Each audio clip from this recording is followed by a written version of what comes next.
And I'm back again. Sorry about that cut off. That was awful. Sorry. I'll try and give you more due warning in future if I can. Right. I'm just going to go down to the well. Tinksy's magic well. And I'm just going to buy one of the power-ups. I'm not sure which one I want to buy actually. I did consider buying the accumulation, but I'm not sure. Because enemies are so weak I don't really need it. I might buy rebound.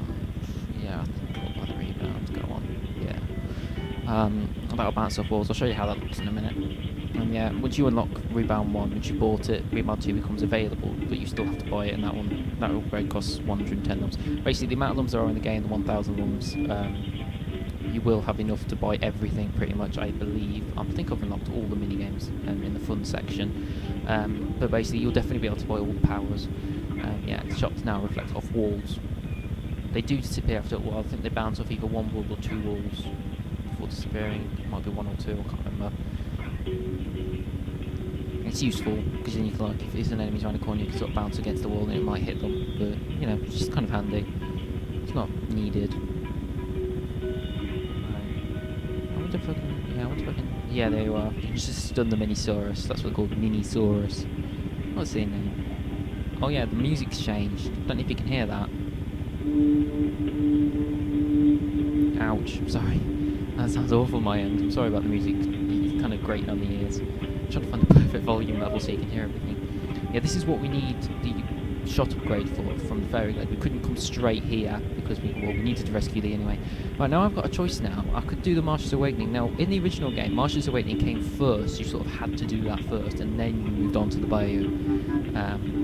But I'm going to do the Bayou first this time, just to make a change of pace, even though I normally do the marshlands in a different order.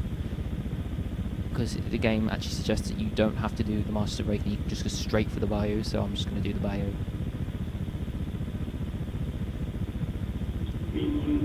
Cutscene. I hope you can hear all this. See, people make comments about the size of the ship, but I mean, if you've ever studied black slavery and the amount of people they could fit on the ship that way, trust me, this isn't particularly shocking, and the pirate ship is probably absolutely humongous. This pirate ship is huge. It could probably like float over half a continent, so if it's any of the size that I think it might be, trust me, they could fit the slaves in if they wanted to. Yes, I have.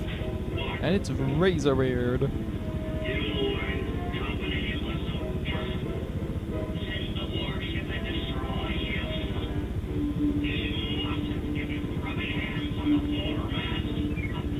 Hey, what? You just ate one of our yellow lumps, and that's only 999 left. How are we going to repair the heart of the world? We have an uneven number. Damn. Don't know what we're going to do about that.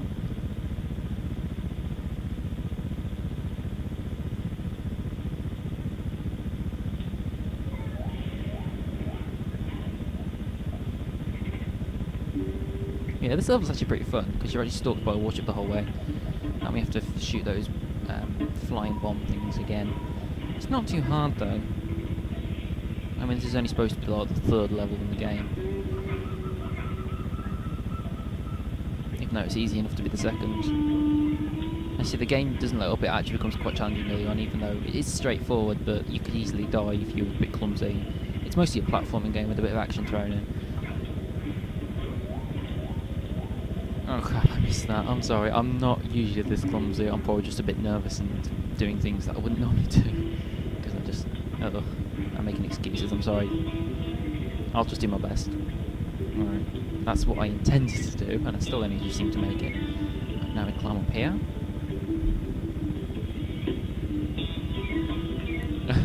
I did jump up there. I'm so stupid sometimes. Yeah, we have to hit that switch first. That brings us down. Now, this is going to be quite tricky because the all begins to collapse as soon as you stand on. You have to keep moving. That's the general goal of this level. And collect all the yellow lumps at the same time.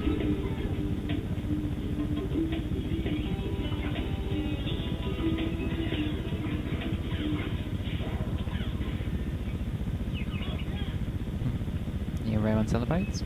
Yeah, we need to break that cage in order to actually swing off that to get onto here. Now these little ghosty things you can see, ghost chicken things, you should hit them, because if they hit you they'll push you back a tiny bit and hurt you, and if you're too close to the edge you'll fall off. And yeah, that warship is stalking us again. Very persistent. Right. The easiest way is to go up, but you can go down because there's a platform, but you can hit this cage from here if you're clever like that. And then you can still get the yellow lumps. If you do it the other way, you probably will miss this top yellow lump, you won't be able to touch it.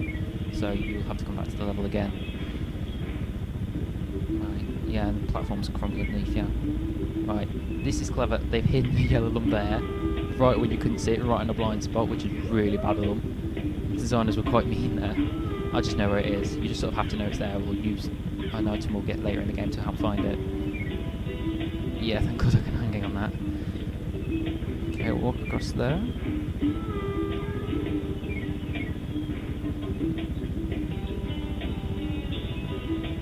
And there's a cage right underneath our feet there.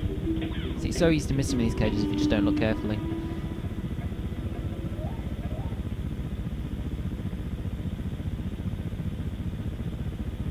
I'm definitely going to get Catronis is name right eventually. It's such a hard name for me to say, and I think you wanted to call it Catronis.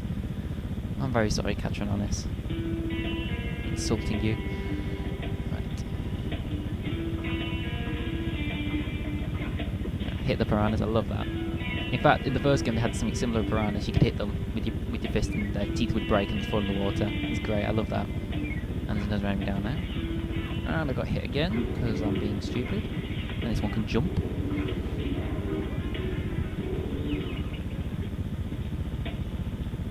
Right, this little bit has changed. Design's the same, but here we go. That's a visit. Normally in this bit, I think there's just like one pirate, but now they've added a couple to defend visit. Right, and now we'll see our first truly challenging, and I'm going to get that yellow because I'm weird. Because this one will shoot little bombs at us when we're at a distance, and you'll avoid the fire that remains afterwards, so I shall get hurt. And then when you're getting close, what you see shoots a flamethrower at you, which you can jump over, but it's probably best not to try and get too close if you can help it. Less trouble with that bloody one than I did have with the others. Sicily.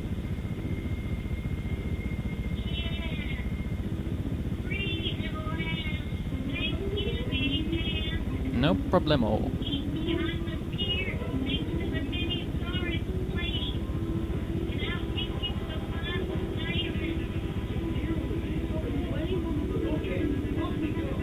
Great.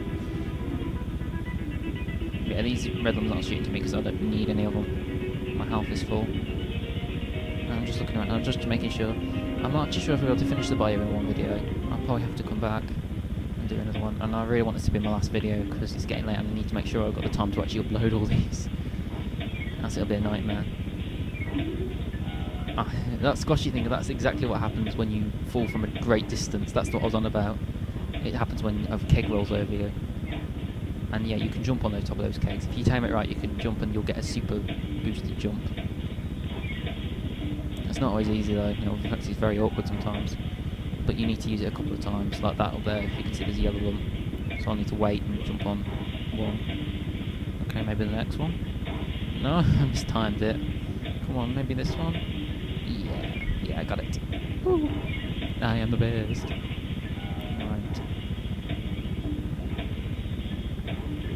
Yellow around here, and there's a switch which we use, and that extends the little platform again, so we can go into the scary looking tree. And there's another one of those things that we need a special power for, which we'll get later. And I think I'm going to end the video here, and then next time we will continue on through the bayou.